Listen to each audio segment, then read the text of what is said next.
What time is it? It's time for World War III. The United States and the European Union have warned Russia not to invade Ukraine with the 100,000 troops standing on the border, and at the same time China has shown massive support to Russia.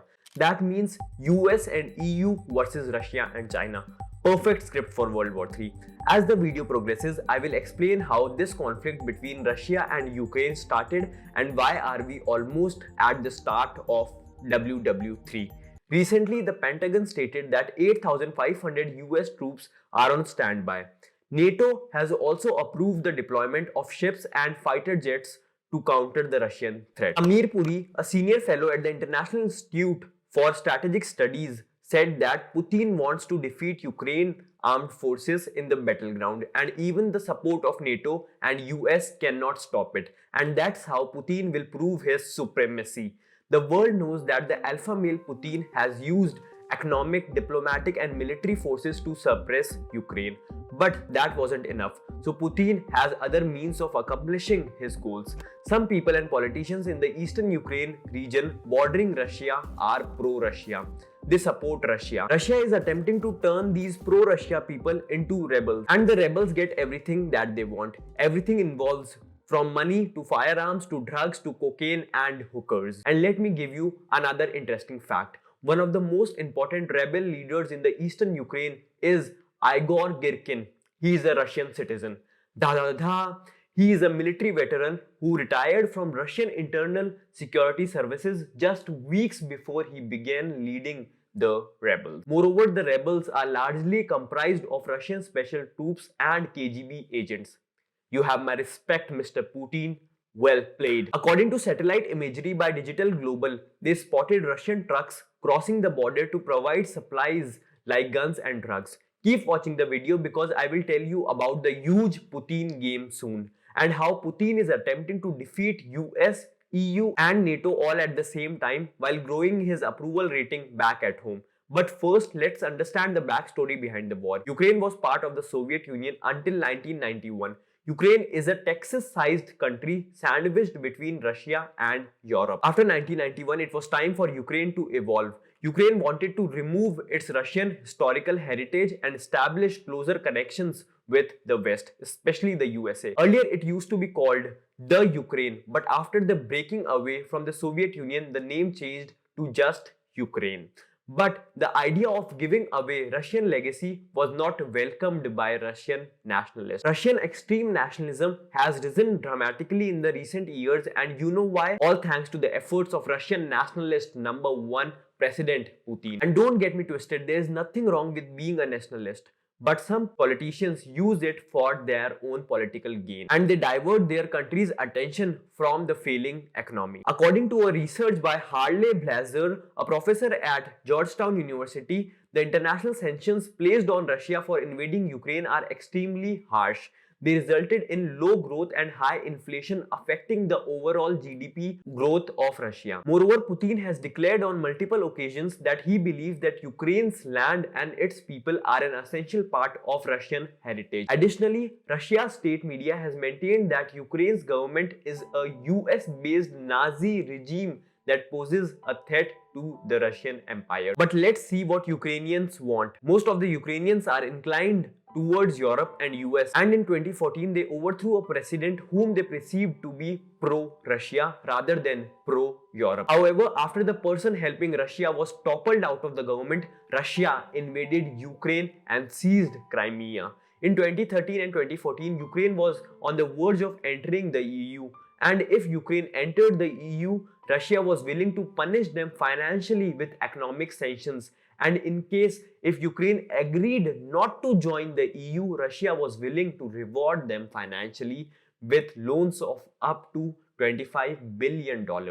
Billion with a B. Russia doesn't want Ukraine to join any international organization, and the present crises are mainly the result of Ukraine's effort to become a NATO member. Ukraine joining NATO is similar to Russia losing its regional dominance and historical legacy. And in December 2021, Ukraine's president meets NATO's CEO. And do you have any guesses how Putin reacted? He was furious. He began moving soldiers to the Russia-Ukraine border. And at the same time, Putin started ringing up all the other world leaders. He called everyone, from Joe Biden to Macron. Putin was attempting to use both diplomatical and military powers to prevent Ukraine from becoming a NATO member. According to the New York Times, another key reason Russia dislikes Ukraine joining NATO is that NATO is a military organization, and if a NATO member country is attacked, other NATO members will protect it from the external threat.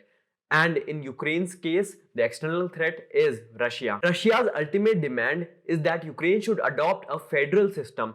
Federalism is a form of government in which two levels of government share control on the same region, which means a bigger national government is in charge of broader supervision of larger geographical area, while smaller subdivisions, states and cities are in charge of local matters. For example, the government in US or India. But currently Ukraine is unitary republic with separate legislative, executive and judicial branches that operates under a semi-presidential system, which means that subdivisions have no power, and that's a huge problem for Putin and company.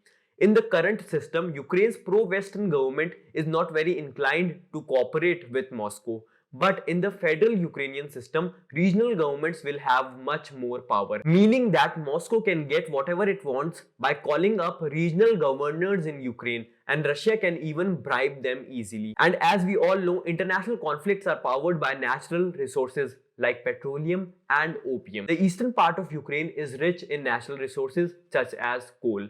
They also have factories that can manufacture critical Russian military equipment.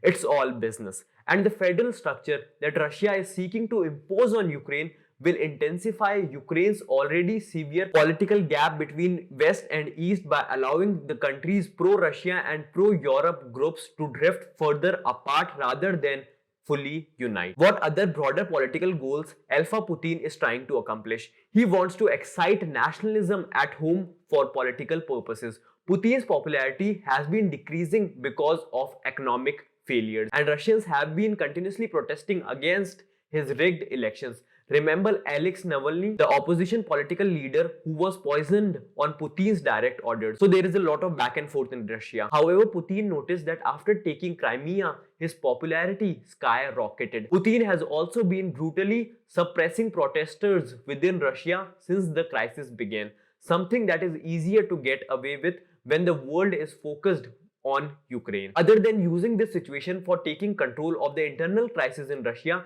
he sees this as an opportunity to grab territory and international influence for strategic purposes. Russian President Putin is certainly acting as if the country is in a geopolitical competition with the West. He has become much more aggressive about pushing Russia's influence. Putin has made it clear that he wants to restore some of Russia's old glory, which includes everything from exerting Russian authority to portraying himself as a strong rival to the West, to the US, to the NATO. And all of this will help him stay in power for as long as he wants. According to a survey, Russians love an authoritarian, badass, gangster type leader, which Putin is, or at least he is showing he is. Russians are willing to compromise on the economy but not on the leadership style. Not even a bit on the leadership style. When the Russian army gained control of Crimea, they held elections to demonstrate that they are complying with international laws. They are not invading a foreign country. The referendum's results show that more than 97% of Crimea wanted to be led by alpha male Putin. However, most analysts believe that the referendum was highly rigged and no nation views it as a valid election. But there was a huge mistake committed by the President's Human Rights Council of Russia. Actual results of the referendum were leaked. And because the voter turnout was so low, it shows that only 22% of Crimea's population voted to be ruled by Putin. And interestingly, Savitlana Ganyushinka, a member of the Human Rights Council, spoke about the election fraud to a news channel, claiming that Crimea's vote discredited Russia more than any other foreign agent could ever do. And according to an article published in Vox.com, currently it appears unlikely that Ukraine will get Crimea back. So, should Crimea be a part of Ukraine or Russia? This is actually a tricky question. Yes, the way Russia seized Crimea by force from Ukraine was mafia stuff and extremely illegal. Legally, Crimea is part of Ukraine. When the Soviet Union broke up, everyone expected Moscow to demand Crimea back, but it didn't. When Crimea formally joined the newly independent Ukraine with special autonomic privileges, Russia promised to honor and respect it. But historically, Crimea has been a part of Russia, and most people in Crimea are ethnically Russians. But majority of these people want to be ruled by Ukraine rather than Russia. So this is the whole scenario. A survey from 2017 conducted by Brookings Institute showed that Ukraine's people and politicians are divided into two categories, with the majority of them accepting the pro-Europe. However, some of them are pro-Russia, particularly those from the Russian-Ukraine border region. According to the latest reports, Ukraine and Russia have agreed on ceasefire. But let us all hope that the ceasefire agreement is durable and we are not locked in the same loop of discussion about World War III.